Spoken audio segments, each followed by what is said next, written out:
I was finishing up some paperwork when my phone buzzed. Her name lit up the screen, and I figured she was calling to tell me about her day at the conference. 3 days in Denver for some corporate training thing.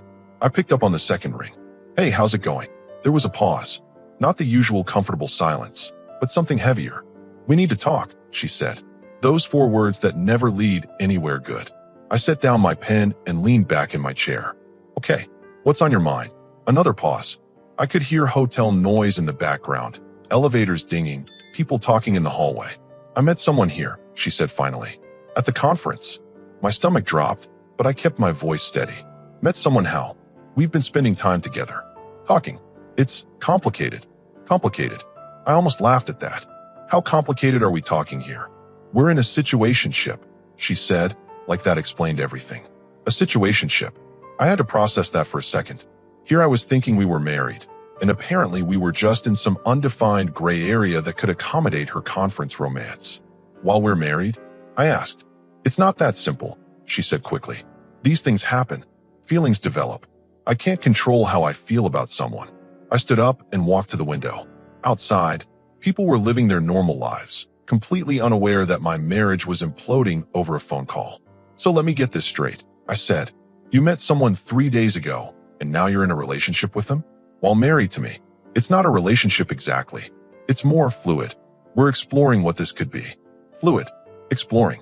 The words felt like they belonged in some self-help book, not a conversation with my wife of 6 years.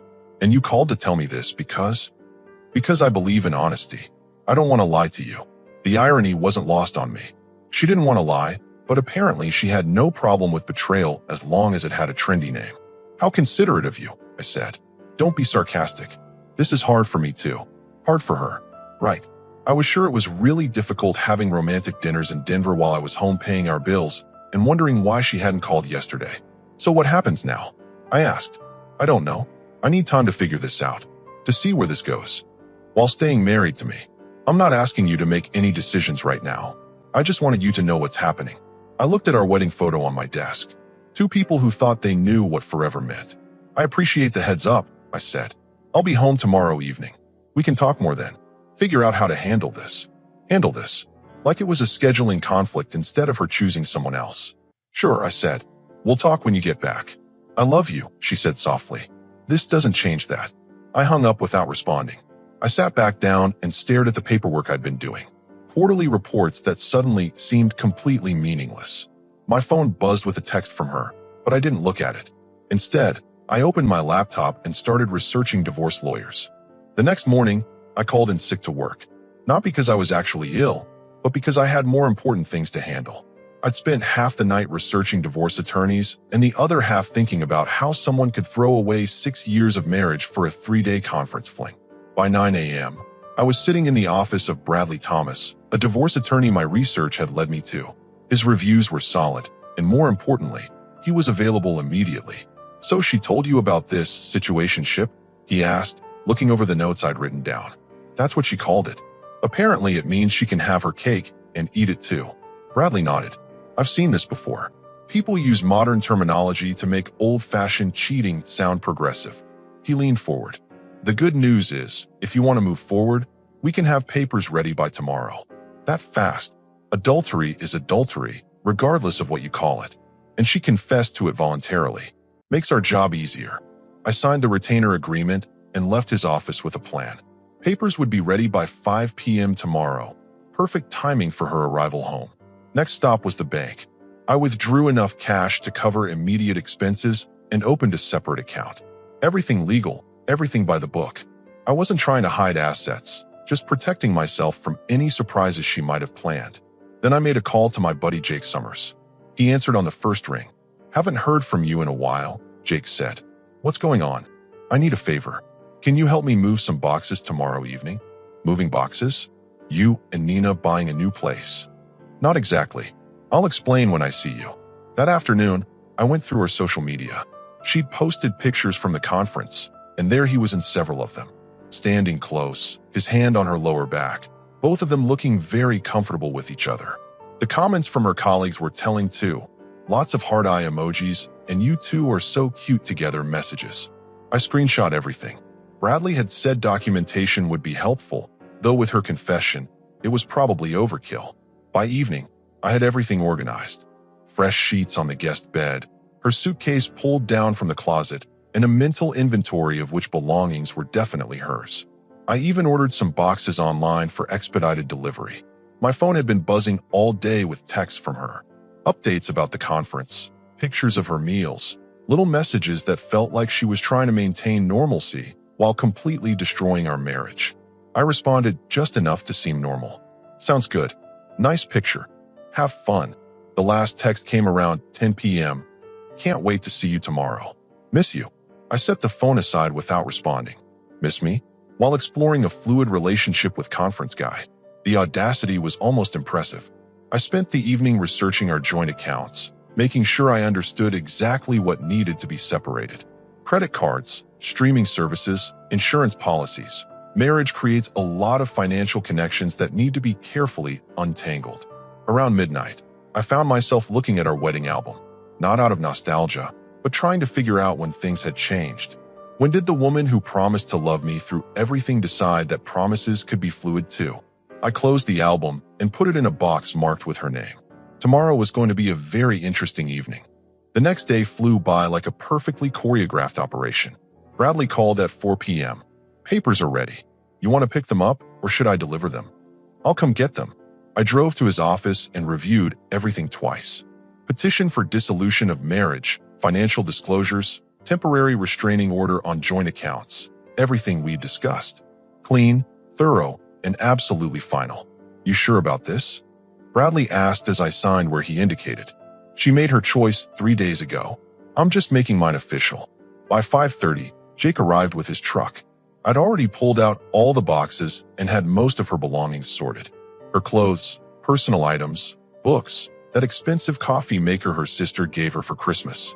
Everything that was distinctly hers. Man, this is heavy, Jake said, lifting a box of her shoe collection. Want to tell me what happened? She decided our marriage wasn't exclusive enough for her taste. Jake stopped mid-lift. Seriously? Called me yesterday from Denver. Apparently, she's in a situationship with someone from her conference. And what? Exactly my reaction. We worked efficiently. Jake didn't ask many questions, which I appreciated. By 7 p.m., everything was packed and stacked neatly by the front door. Her suitcase sat on top, ready for immediate departure. I changed the locks while Jake grabbed us some dinner. Simple deadbolt replacement that took about 20 minutes. I wasn't locking her out permanently, just ensuring she couldn't walk in like nothing had happened. You know she's going to lose it when she sees this, Jake said as we ate. Probably, but that's what happens when you blow up your own life and expect everyone else to deal with the fallout. Around 8 p.m., I got a text, landing in 30 minutes. Can't wait to be home. Home. Interesting choice of words for someone who'd been exploring other options. I responded, see you soon. Jake left around 8:30 after helping me move a few pieces of furniture to fill the spaces where her things had been. The house looked different, but not empty. More like it had been edited, streamlined. At 9:15, I heard a car in the driveway. I sat at the kitchen table with the divorce papers in front of me and waited. She tried her key first. I heard the confusion when it didn't work, then the sound of her trying it again. After a minute, she knocked. I opened the door and stepped aside. She looked tired from traveling, but smiled when she saw me. Key doesn't work, she said, rolling her suitcase inside. Did something happen with the lock? That's when she noticed the boxes. Her smile faded as she looked from the stack by the door to the papers on the table, then back to me. What's all this? Your things, I said simply. She walked over to the table and looked at the documents. I watched her face change as she read the header. Petition for dissolution of marriage, she read aloud. You filed for divorce? Yesterday, right after our conversation. But I said we needed to talk, to figure this out together. You figured it out in Denver. I'm just catching up. She sat down heavily in the chair across from me. This is not what I wanted. What did you want? To keep me on standby while you explored your situationship. It's not like that. Then explain it to me. Use small words so I can understand how being married to me while romantically involved with someone else isn't exactly like that. She was quiet for a long moment. I thought you'd be more understanding. Understanding of what? That you met someone and decided our marriage vows were more like guidelines. People grow apart. Feelings change. I was trying to be honest with you. Honest would have been talking to me before you started your romance novel in Denver. This was notification, not honesty. She looked around the room, really seeing the changes for the first time. You packed everything. Everything that's yours. I was very careful to make sure I didn't take anything that belonged to you. Where am I supposed to go? I pulled out my phone and showed her a screenshot of a nearby hotel website. I took the liberty of checking availability. They have extended stay rates if you need more time to make permanent arrangements. She stared at me like she'd never seen me before. You have this all figured out. One of us had to. She sat there staring at the divorce papers for what felt like 10 minutes, but was probably only 2. I could see her brain working, trying to process that her carefully planned revelation hadn't gone according to script. This is insane, she finally said. You can't just end a 6-year marriage because I was honest with you about having feelings for someone. I'm not ending it because you were honest. I'm ending it because you're having an affair and calling it a cute name. It's not an affair. We haven't even what? Slept together? Is that the line you think matters here? She shifted in her chair. We connected emotionally. Sometimes that just happens. While you're married. To me, that's called cheating, regardless of which emotions got involved. She stood up and started pacing. You're being incredibly rigid about this. Relationships evolve. People can have meaningful connections with multiple people. I almost laughed. Are you seriously trying to sell me on polyamory right now? I'm trying to explain that love isn't always neat and simple. When I met Connor, I leaned back in my chair. So we're naming him now. Tell me about Connor. Her face flushed slightly. He's intelligent. Funny. We spent hours talking about everything. Work, life, dreams. Things we never talk about anymore. When's the last time you tried to have one of those conversations with me? That's not the point. That's exactly the point. You stopped investing in our marriage months ago, found someone new to invest in instead, and now you want credit for being honest about it. She stopped pacing and faced me. I want credit for trying to handle this maturely. Instead of sneaking around, I told you the truth. You told me after you'd already decided to pursue him. That's not maturity, that's damage control. So what? You're going to throw away everything we built together because I had feelings for someone else? I'm not throwing anything away. You already did that. I'm just cleaning up the mess.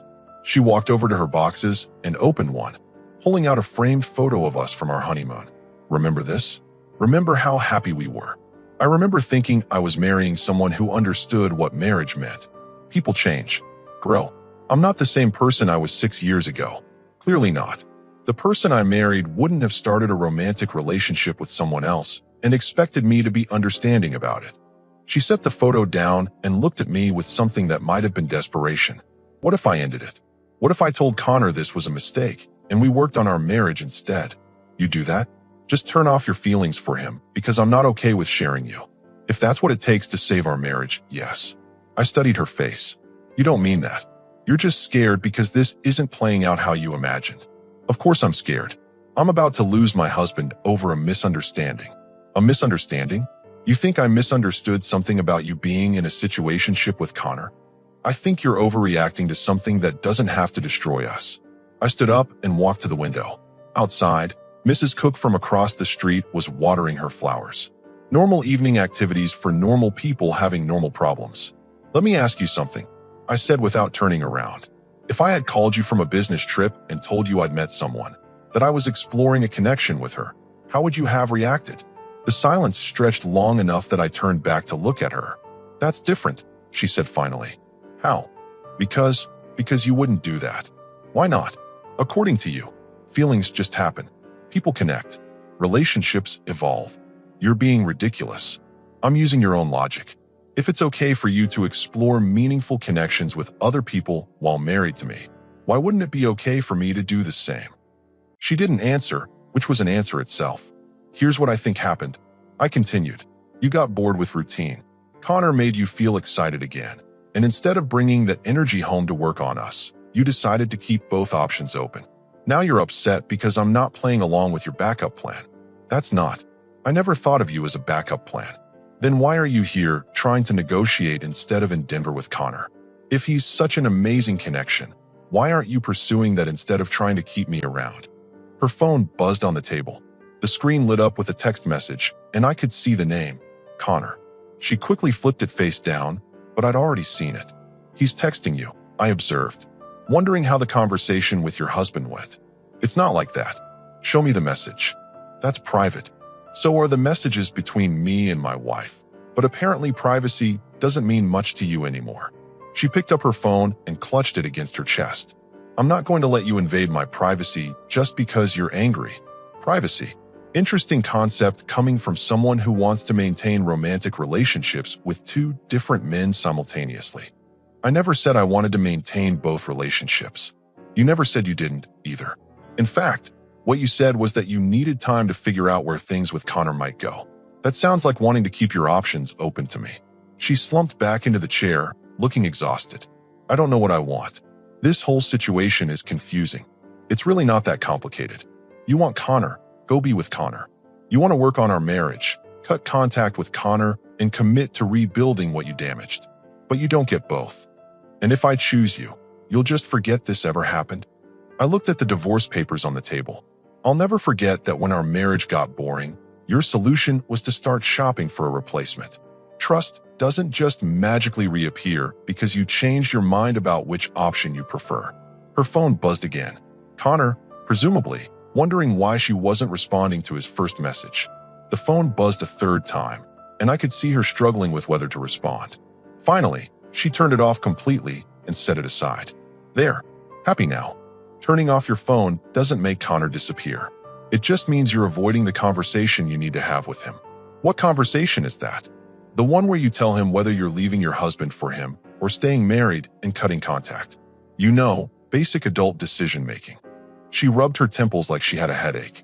This is all happening too fast. I need time to think. You've had 3 days to think.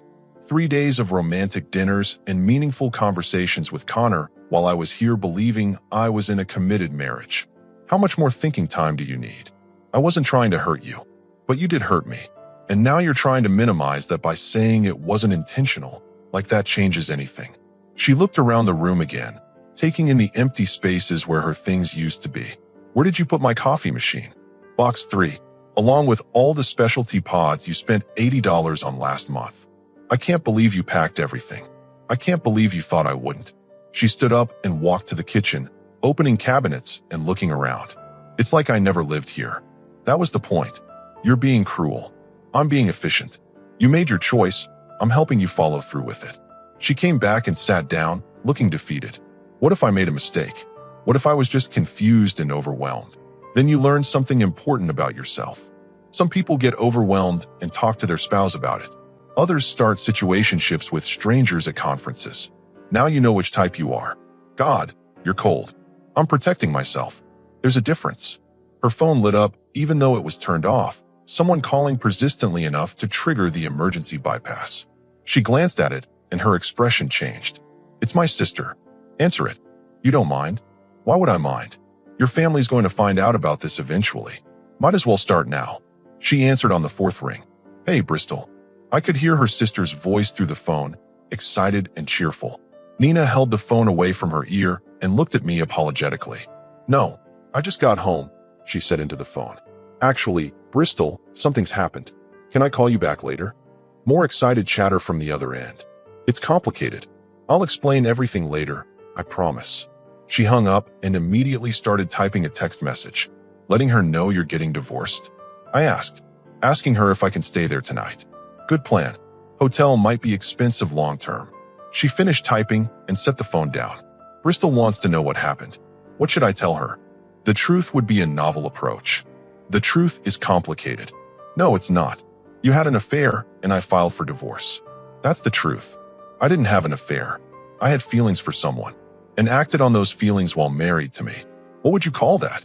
She was quiet for a long moment. I would call it the biggest mistake of my life. Now we're getting somewhere. Her phone buzzed with a text response from Bristol. She read it and sighed. She says I can stay as long as I need to, but she wants the full story tomorrow. Bristol always was the smart one in your family. She's going to ask questions I don't know how to answer. Like what? Like why I threw away a good marriage for someone I barely know. That's a fair question. What's your answer going to be? She looked at me with something that might have been genuine regret. I don't have one. I honestly don't know why I did this. Maybe because you stopped appreciating what you had and started fantasizing about what you might be missing. Maybe. Or maybe because you wanted the excitement of something new without giving up the security of something established. She winced. That makes me sound terrible. It makes you sound human. Selfish, but human. So there's really no way to fix this? I walked over to the table and picked up the divorce papers. You could have fixed it by talking to me when you started feeling disconnected. You could have fixed it by putting energy into our marriage instead of into Connor. You could have fixed it by coming home and having an honest conversation about problems instead of calling to announce your situationship. But I can't fix it now. Now you'd just be choosing me because I'm not tolerating your other choice. That's not fixing anything.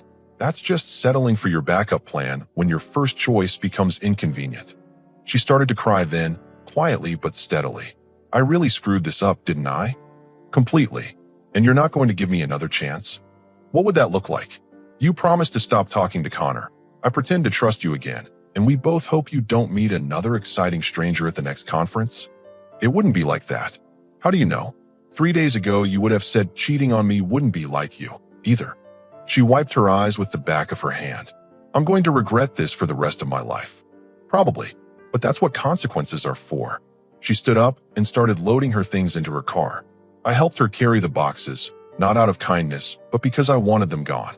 With each trip, the house felt more like mine and less like ours. When we loaded the last box, she turned to me in the driveway. What happens now?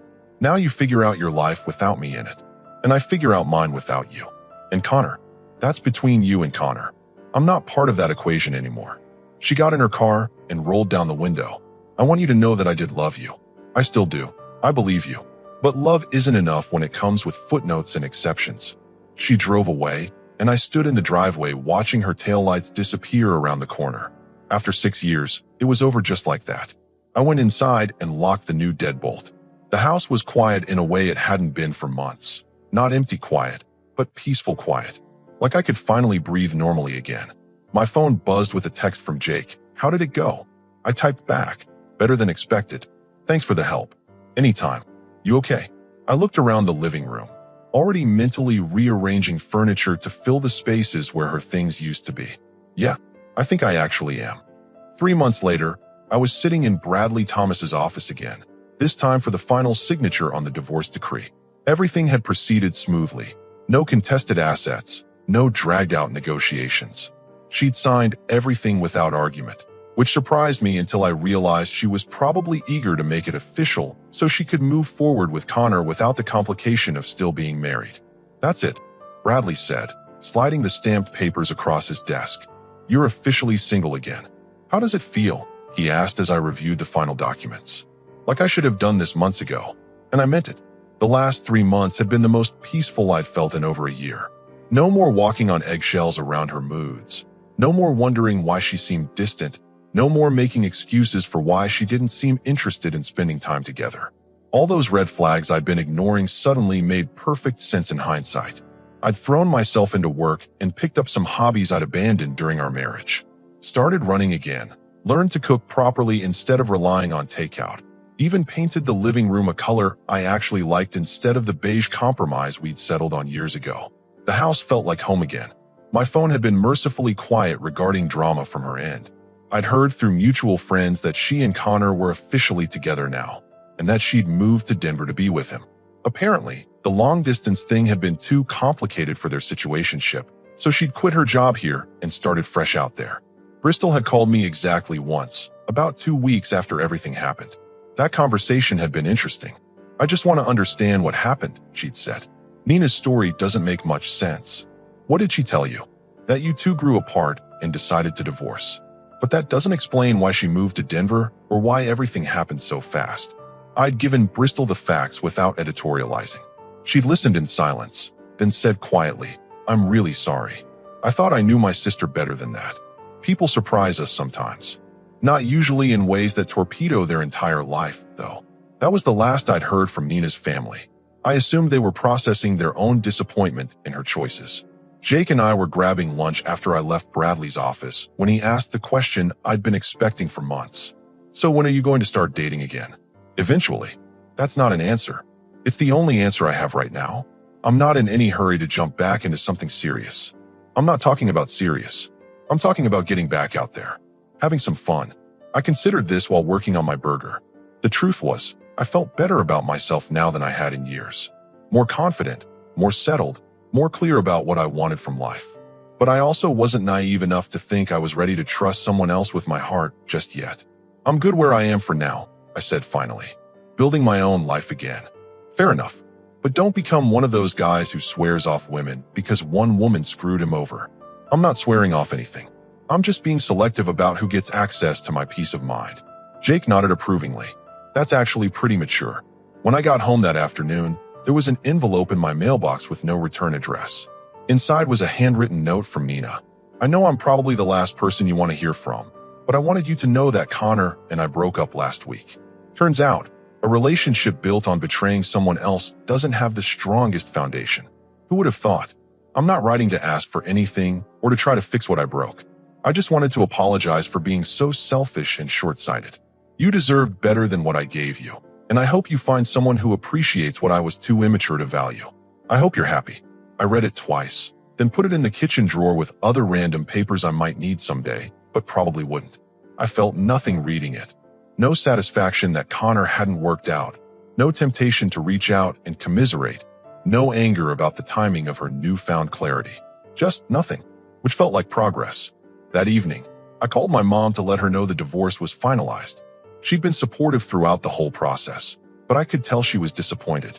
She'd liked Nina, had been looking forward to grandchildren, had probably imagined holiday gatherings that would never happen now. How are you doing with all this? She asked. Better than I expected. Different than I planned, but better than I expected. Good. You know your father, and I support whatever makes you happy. I know, Mom. Thanks. And honey, don't let this make you cynical about love. What happened with Nina says more about her character than it does about marriage or relationships in general. I smiled. I won't, Mom. I promise. After I hung up, I looked around my living room now, and realized she was right. I wasn't cynical about love. I was just more careful about who I chose to love, and more aware of the difference between someone who loved me and someone who loved the idea of me as a backup option. 6 months ago, I thought I was in a solid marriage. Today, I was officially divorced and genuinely okay with it. Life had a funny way of working out when you stopped accepting less than you deserved. I opened a beer and settled in to watch a movie I'd wanted to see for months, but Nina had never been interested in. Small freedoms, but they added up to something bigger. They added up to a life that was completely mine again, and that felt pretty good. Outside, I could hear Mrs. Cook working in her garden. Normal evening activities for normal people having normal problems. The difference was, now I was one of those normal people again, instead of someone living in denial about his marriage falling apart. It had taken me 34 years to learn that sometimes the best thing you can do for yourself is refuse to accept unacceptable behavior, even from people you love.